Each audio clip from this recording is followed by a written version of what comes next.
오늘 테마는 뭔가 그쵸. 시대를 이렇게 시대를 넘나들고 네. 그냥 막 정신없으니까 막 이게 정신없이 공부하기 힘들었다는 거죠. 그것도 그렇고 저를 원망하시는 거죠 지금. 그게 아니라 아니 처음에 그 PD님이 주신 거는 또 너무 광범위해서 그게 또 공부할 게 많았을 그래서 거예요. 이제, 제가 오히려 좀 이렇게 좀 촉박이었는데. 좋았어요. 좋았어요. 아, 저도 되게 좋았어요.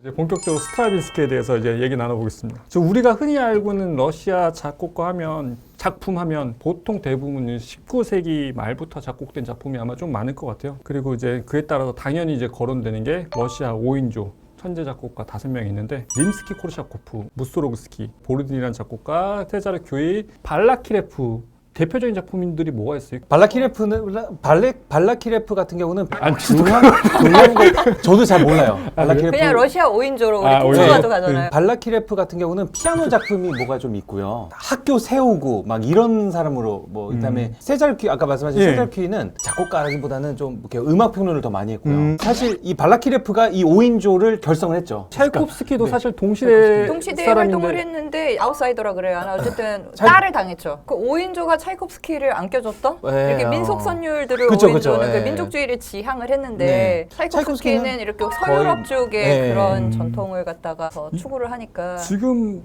일반 대중들이 보면은 차이콥스키 5명을 왕따시킨 정도의 영향력 아닌가요? 러시아 안에서는 또 얘기가 좀 다르지 좀 달라요? 않을까, 네. 않을까 오. 싶은데요. 19세기 말 20세기 초 이제 상트 러시아 음악계의 특징을 우리 지휘자님께 네. 설명 부탁드릴게요. 지금 방금 말씀하신 그 러시아 5인조 발라키레프, 림스키 코르사코프, 무소스키, 보로딘, 그다음에 세자르 퀴 이렇게 5명이 모였는데 이 친구들, 그러니까 친구들이 친구 이 먹고 민족주의 음악이라고 하잖아요. 네. 민족주의 음악. 러시아는 민족주의 음악이다. 이 사람들의 목표는 말하자면 러시아에 있는 어떤 그런 음악에서 조금 벗어나서 좀 독창적이고 자기만의 어떤 오리지널한 민족의 어떤 그런 거를 좀 다시 업시킬 수 있는 그런 영향력을 끼칠 수 있는 후배들도 만들고 계속 그런 음악들을 한번 만들어 보자 해서 이제 그렇게 해서 이제 러시아의 역사, 러시아의 뭐 전설 뭐 이런 것들 특히 민요, 민요들을 이용을 해서 민요에 뭐 화음을 더 입힌다던가 그렇죠. 민요의 뭐 리듬적인 그런 요소 그런 것들을 막 이용을 해가지고 이제 하는데 이고르공 오페라를 하나 남겼는데 이제 끝마치지 못하고 글라즈노프랑 이제 림스키 코르사코프가 완성을 시켜가지고 이고르공이 조금 약간 동양적인 그런 어떤 그런 향수를 일으키는 그런 림스키 코르샤코프도 약간 동양적인 오리엔탈 그렇죠. 오리엔탈적인 그런 거. 마찬가지로 무소르스키 오페라 보리스 고등어. 고단 오페라와 전람회 그림만 놓고 봐서도 여기에 굉장히 러시아적인 그런 냄새를 많이 느낄 수가 있어요. 음악에서. 그다음에 교회 음악 선율을 뭐 사용한다던가 아니면 교회 선법을 이용을 해서 한다던가 그다음에 림스키 코르사코프는 너무 유명하죠. 그쵸. 스트라우스와 베를리오즈와 함께 그 관현악법에 아주 역사가 이렇게 좀 남는. 그래서 림스키 코르사코프마저도 민요적인 것을 이용해서 작곡을 해서 이제 교향시, 뭐 교향곡, 가곡 이런 것들을 많이 작곡을 했어요. 차이콥스키는 아까 작가님께서 말씀하셨듯이 민족주의보다는 서유럽의 기법을 네네네. 네. 그래서 이제 뭐 예를 들어서 베토벤, 브람스, 네. 오히려 뭐 독일이나 이런 쪽의 향수를 더 느낄 수 있는 그게 지역의 특징이 있는 것 같아요. 근데 뭐- 상트페테르부르크 자체가 이렇게 서유럽으로 난 창문이라는 소리를 듣던 도시였으니까 근데 이제 1번 심포니도 그렇고 2번 심포니의 이름은 리틀 러시안이에요. 거기에 러시아 제목이 들어갔잖아요. 그래서 조금 뭔가 초기 작품은 그래도 조금 약간 민족주의로 네. 약간 좀 하다가? 하려고 그러다가 이제 결국에는 네. 자신만의 어떤 그런 거를 세계를 그래서 제가 이거를 공부를 하면서 왜 한국인들이 러시아 음악을 좋아할까? 이걸 많이 한번- 좋아해요, 진짜. 특히나 라흐마니노프도 그렇고. 러시아 가곡 중에 백학 심지어는 왜 우리나라 가곡으로 나도 그거 모르시는 착각하는 아니에요? 사람도 있어.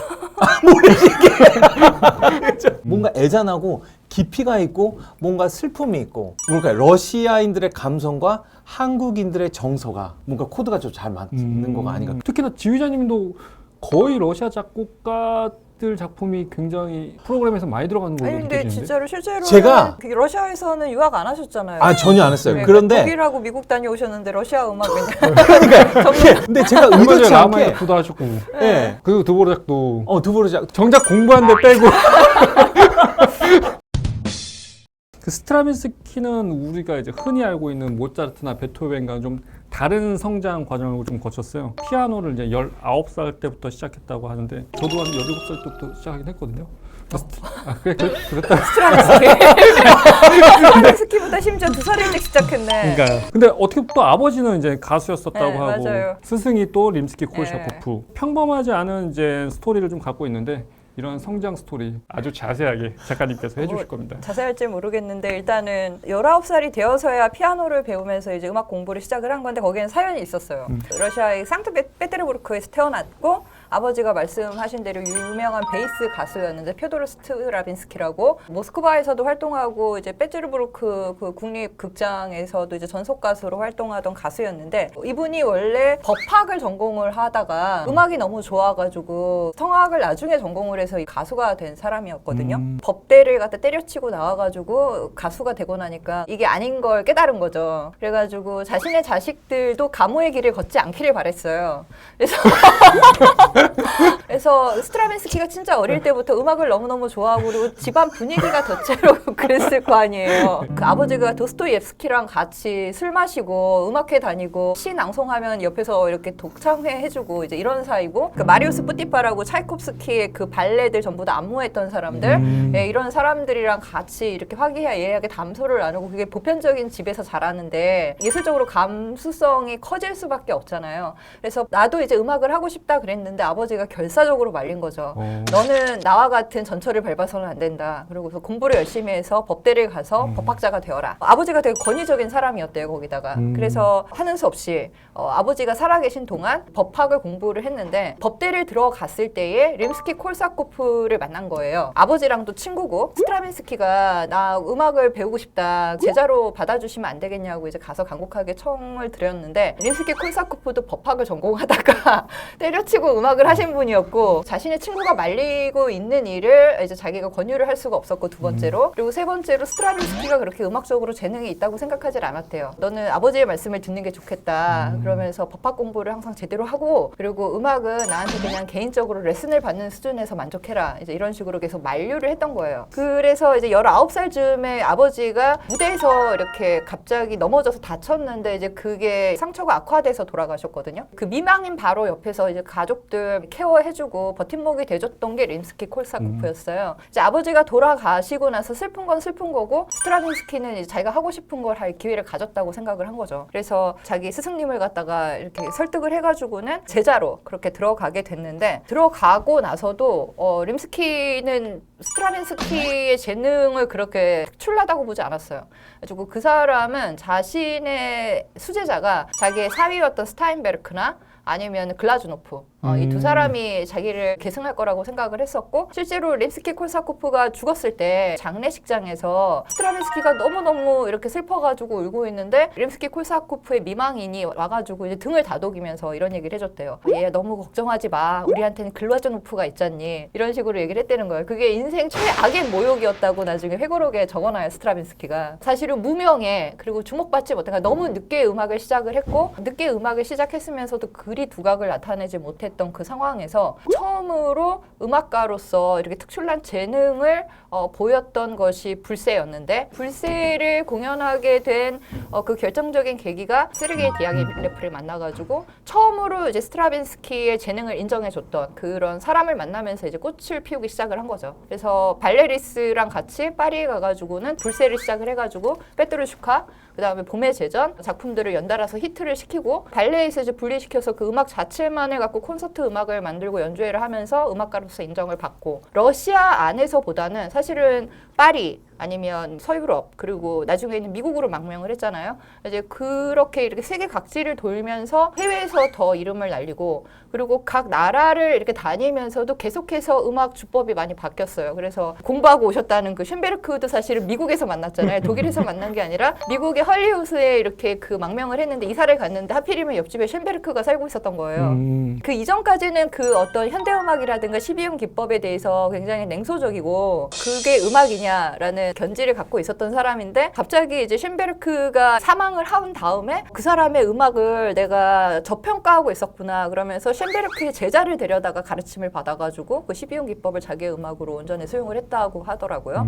스트라빈스키 그 음악은 음악 그 자체로서도 굉장히 매력적이고 그리고 혁신적이긴 하지만은 그 종합 예술로 봐야 할 것이 그 주변에 이렇게 그 위성처럼 떠도는 되게 유명한 슈퍼스타 예술가들이 너무 많았어요. 그러니까요. 그러니까 풀치넬라 같은 경우는 피카소랑 같이 협업을 했던 작품이고 뮤즈를 이끄는 아폴론 그 곡 같은 경우는 이제 그 발란신이라는 24살의 그 당시에 되게 젊었던 러시아의 그 안무가와 함께 처음으로 협업했던 작품이고 그 작품을 시작으로 해서 그 향후에 되게 오랫동안 같이 협업을 이뤘고 지금 우리 할 불새 같은 경우도 미하일 포킨하고 같이 협력했던 그런 작품들이어서 주변 얘기들이 너무나 재밌는 얘기들이 많고 지금 다 음악회 다 설명해 주셨는데 저 이거 뭐- 촬영 맞춰도 될 것 같아요. 다 했어요. 다 끝났네요. 이렇게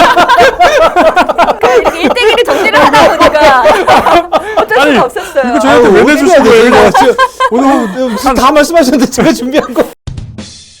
아 그리고 되게 재밌는 얘기 하나가 2번 결혼을 했어요. 그러니까 23살 때 예카테리나 노셴코라는 분과 결혼했는데 1살 연하였는데 사촌이었거든요. 당시에는 이제 러시아 정교회가 사촌지간의 결혼을 금지하고 있어서 몰래 사촌이 아닌 척 하면서 사귀다가 나중에 이렇게 가족들 지인들만 모아가지고는 그렇게 해서 결혼을 해서 처음에 금슬좋게 잘 살았는데 바람이 난 거죠. 스트라빈스키가. 스트라빈스키가 예, 베라라는 당시에 발레 리스에 같이 공연했던 무용소와 바람이 났는데 당시에 이제 베라도 남편이 있었어요. 근데 첫 부인이 그냥 묵인을 했대요. 정말 이런 대작곡가도 우리가 흔히 알고 작곡가들한테 이제 현대의 어떤 도덕적인 기준 당시의 도덕적인 기준에도 이건 잘 그렇죠. 맞지 않았죠. 스트라빈스키의 음악을 이제 보통 이제 3기로 많이 나누더라고요. 예, 예. 초기에 이제 민족주의, 약간 원시주의를 바탕으로 한 예. 그런 작품 활동했던 시기, 그 다음에 2기가 중간 이제 고전주의. 중기가 신고전주의 시기, 네. 그 다음에 이제 말기가 무조 음열주의를 바탕으로 한 시기 이렇게 나뉘는데 특히나 이제 민족주의 성향을 강하게 나타나는 어떤 이 시기의 작품이 저희가 이번에 하는 불새, 그 다음에 중기에 한 작품이 아까 전에 말씀하신 아폴론과 풀치넬라. 아니 근데 저는 이런 거 되게 좋은 것 같아요. 그냥 날이면 날마다 연주하는 레퍼토리 벗어나서 네 맞아요. 예, 이렇게 평소에 듣지 못하는 음악들인데 꼭 들어야 하는 음악들이잖아요. 그분들 꼭 들어야 할까요?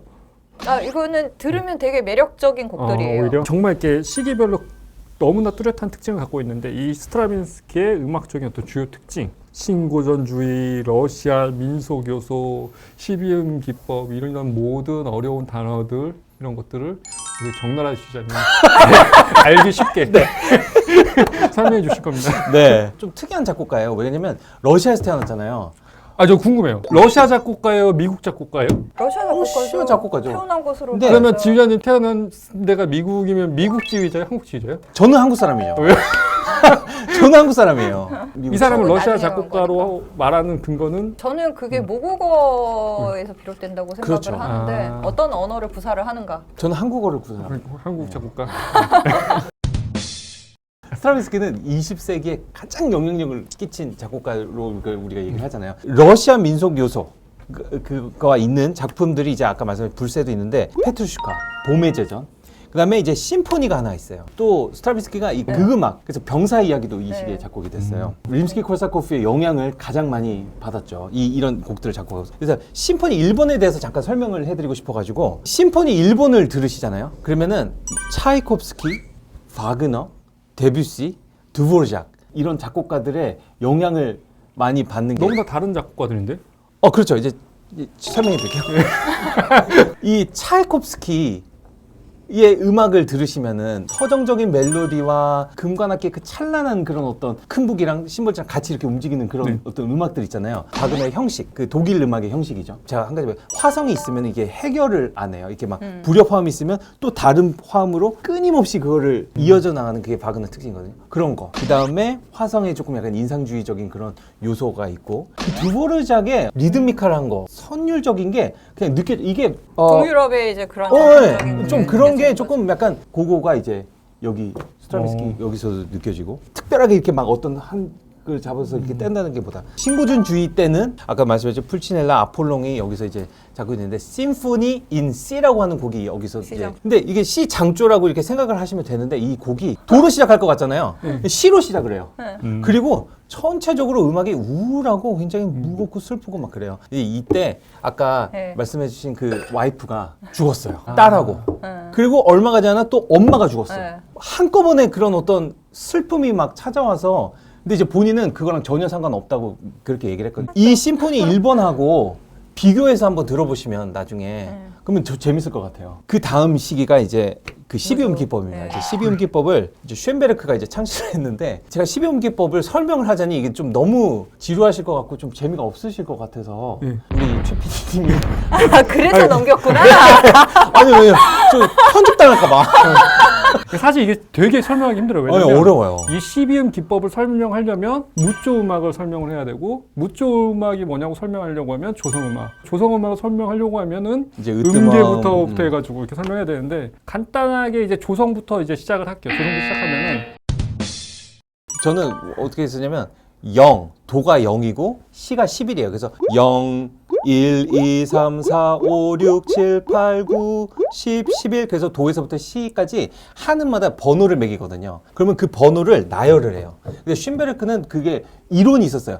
각 음이 화성이 만들어지면 안 되고 겹쳐져도 안 되고 불협이어야지 된다. 그래서 047, 047, 9997 이거를 만약에 무엇이 똑같을까 이거예요. 그렇게 이제 나열하는 건데 지금 047, 047 이거 반복이 됐잖아요. 이거 반복해 하면 안 돼. 이거를 쭉 자신만의 어떤 그 나열을 하는 거죠. 나열을 하면은 그거를 반음씩 올려서 11개를 만들어요. 그러면 이거를 거꾸로 이렇게 이게 한 거를 또 이렇게 뒤에서 그래가지고 그런 게 이게 막 만들어져가지고 거기서 이제 작곡을 하면 이제 이거를 12음기 법이라고 하거든요. 이제 여기서 제가 설명하고 둘 중에 한 명을 통째로 드러내는 거야.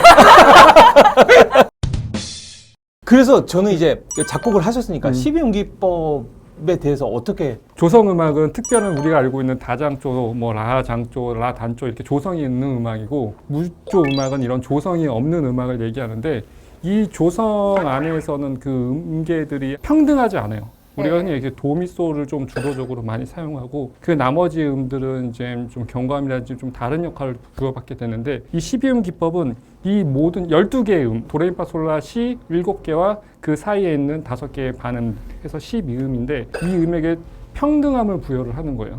그래서 이 12음이 처음부터 끝까지 다 나올 때까지는 어떠한 반복도 안 되고 그 평등을 예. 추구하느라고 반복을 허락하지 않은 거예요? 왜냐하면 조성을 느끼게 네. 될 수가 있거든요. 그쵸. 예. 아. 어떤 특정 음이 강조가 되면 그걸 이건 으뜸으로. 재밌다. 그쵸, 제가 해석은 그래요. 예. 그리고 특정한 화음을 느끼게 해서는 안 돼요. 예를 들면 12개 음인데 네. 내가 만약에 나열을 도, 미, 솔 하게 되면은 이게 C 메이저로 조성을 느낄 수가 있잖아요. 그러니까 조성을 느끼게 하는 화음의 진행도 안 돼요. 그거에 이제 근간을 둔 게 이게 12음 기법으로 저는 네. 이제 알고 있어요. 되게 재밌는 재밌다. 표현이. 네. 이거는 안 잘릴 거예요. 아 그래요? 네. 그럼 지휘자님 거 잘리는 건가요?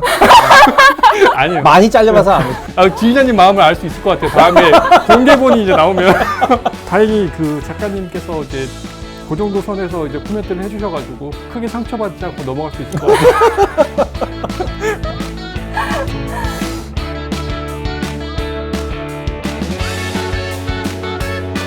빠르게 저는 얘기할게요. 궁금한 게 네.